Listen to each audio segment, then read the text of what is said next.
जयशंकर गुप्ता वरिष्ठ पत्रकार हमारे साथ जुड़े हुए हैं। जयशंकर जी, आपको लगता है कि इस पर राजनीति ज्यादा हावी हो चुकी है और उसी वजह से ये मुद्दा आगे बढ़ा है? अन्यथा ये इतने बड़े विवाद का विषय नहीं था, आपसी बातचीत से इसको खत्म किया जा सकता था। आप इसे कैसे देखते हैं, क्योंकि एक जनप्रतिनिधि का बयान था और एक जन भावना का मामला था? नहीं रवि, ये बहस की शुरुआत ही जो है वो राजनीतिक कारणों से शुरू की गई। औरंगजेब का सवाल उठाया गया या उसके क्रम में राणा सांगा बाबर की बात भी आई। दरअसल बात क्या है कि देखिए, शासकों की आपस की ये लड़ाइयां थी, चाहे वो बाबर की इब्राहिम लोदी से हुई हो। भाई बाबर भी मुसलमान था, इब्राहिम खान लोदी भी मुसलमान था, तो उससे लड़ाई हुई। या राणा प्रताप की जब लड़ाई हल्दी घाटी में हो रही थी तो सूरजपाल अमू जी को भी इतिहास मालूम होगा कि अकबर खुद नहीं लड़ने गया था हल्दी घाटी के मैदान में, राजा मान सिंह गए थे।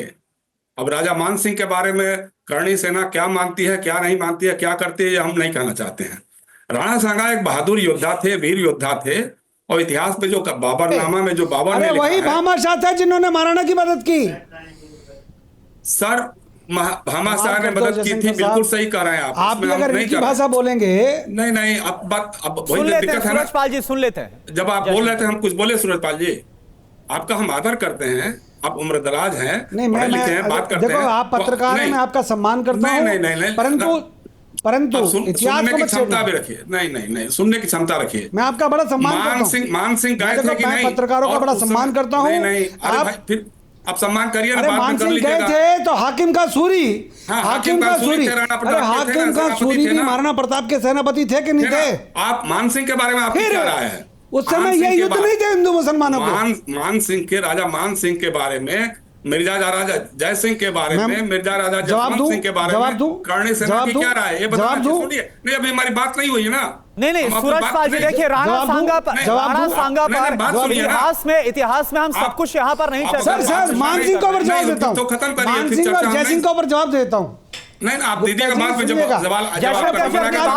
सही होता है क्या? आप सुनिएगा, आपका नंबर आएगा, आप दीजिएगा जवाब। पहले मुझे अपनी बात करने दीजिए। आप जब लगातार बोल रहे थे, हमने एक बार इंटरप्ट किया। अब नंबर मेरे को लाइन में लगना है क्या? नंबर आएगा?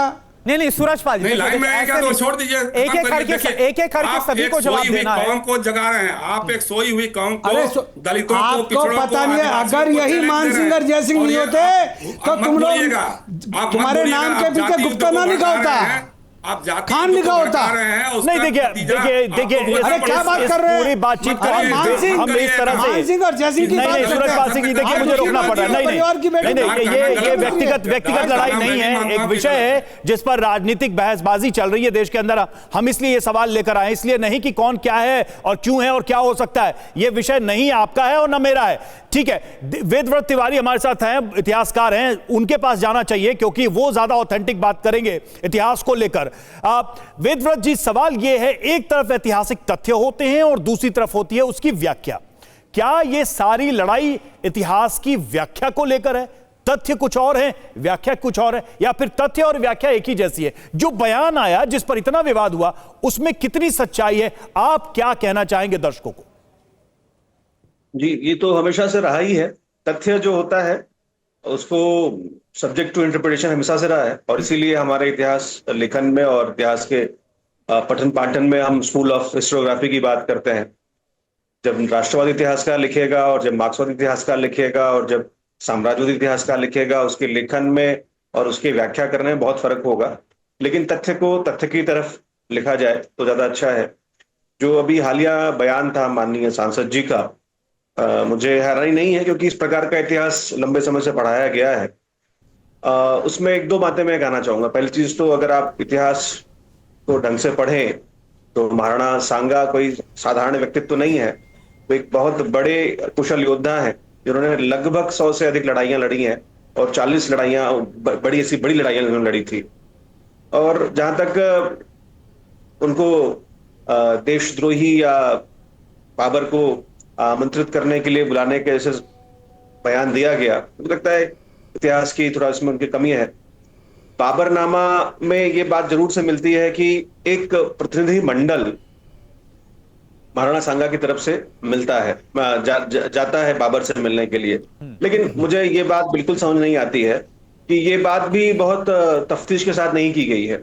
और मैं मानता हूं कि मध्यकालीन इतिहास में सबसे बड़े इतिहासकार प्रोफेसर सतीश चंद्रा हैं, और उन्होंने भी ये लिखा है कि संभावना है। मतलब ये बात बहुत प्रमाणित नहीं है कि महाराणा सांगा ने अपने किसी प्रतिनिधिमंडल को भेजा था। अलबत्ता ये बात जग जाहिर है कि इब्राहिम लोदी के चचा जान, जिनका नाम दौलत खान लोदी था, उन्होंने बड़े क्योंकि वो परेशान थे, क्योंकि इब्राहिम लोदी उनको वो हक नहीं दे रहा था और वो खुद तख्त को पाना चाह रहे थे, और इसीलिए उन्होंने अपने जी दो छोटे छोटे सवाल है। मैं चाह रहा हूं कि थोड़ा समय कम है, हिस्टोरिकल पर्सपेक्टिव में एक तो ये सवाल है कि जो साक्ष्य आधारित आमंत्रण है बाबर को, वो किसकी तरफ से है, इसका उत्तर आप दे दें तो स्पष्ट हो जाएगा। और दूसरा कि जिसको हराने के लिए, चूंकि ये बात कही गई जिसको हराने के लिए, यानी लोधी वंश का खात्मा करने के लिए बाबर को अगर इनवाइट किया गया, उस लोधी को राणा सांगा ने खुद कितनी बार हराया, इसका बहुत दावा किया जाता है। इन दो बातों का क्या उत्तर है, उससे शायद स्थिति और स्पष्ट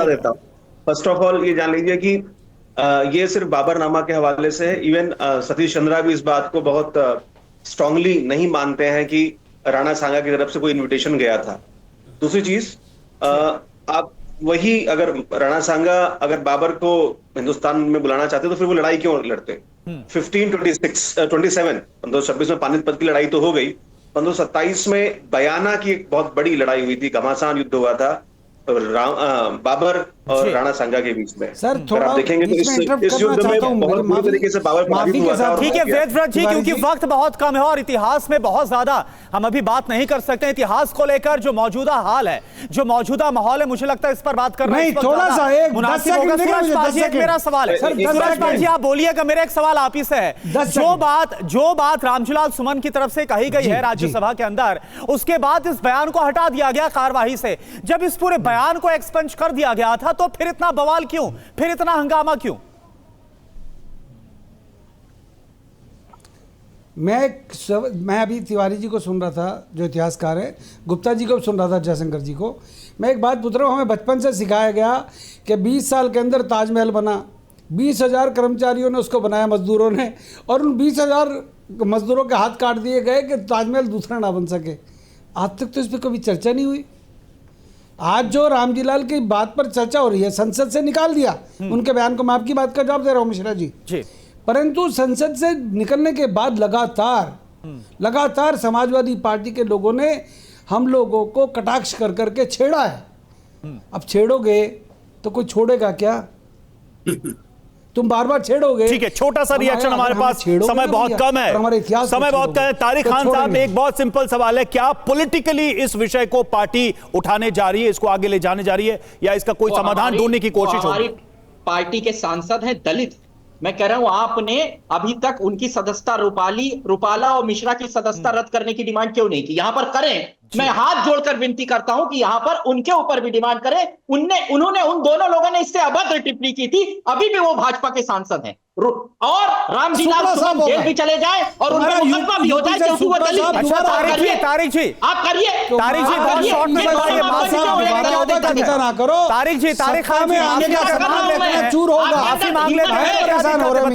अरे परेशान इसलिए हो रहा हूँ, चकनाचूर होगा सपना। नहीं सूरज पाल जी, आप ही की बात हो रखा, मोहम्मद तारिक जी मुसलमानों की राजनीति करने वाली समाजवादी पार्टी, अगर माफी मांगने की मांग रखी जा रही है तब बवाल ना हो, हंगामा ना हो, तो दिक्कत क्या है? माहौल को तो आप समाजवादी पार्टी का कोई सवाल नहीं है। राणा सांगा वीर है, हम इसके साथ हैं, मगर क्या इनके अंदर इतनी हिम्मत है कि भाजपा के ठीक है, यानी कि एक स्थिति यहां पर दिखाई दे रही है, चाहे वो करनी सेना हुआ, समाजवादी पार्टी। सवाल यही है कि क्या ये विवाद अभी आगे बढ़ेगा या फिर इसकी समाप्ति होगी?